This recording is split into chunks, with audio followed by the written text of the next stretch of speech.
El bruxismo.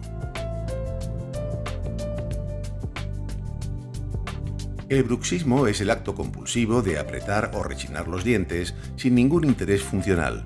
El estrés y la ansiedad son a menudo las causas más frecuentes.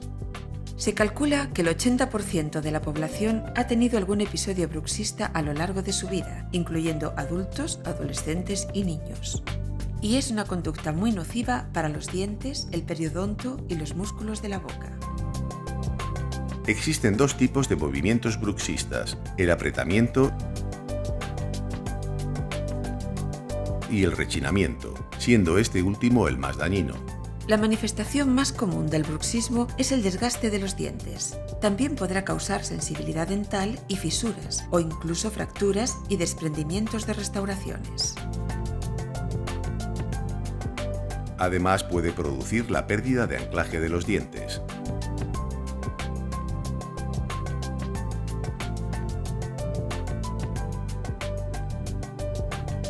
El bruxismo produce un exceso de ejercicio que va a repercutir en los músculos masticatorios y en las articulaciones de la mandíbula, provocando dolor y chasquidos. Incluso puede aparecer dolor de oído, dolores de cabeza y otros problemas graves. El bruxismo puede ser diurno o nocturno, siendo este último el más frecuente y que a menudo pasa desapercibido.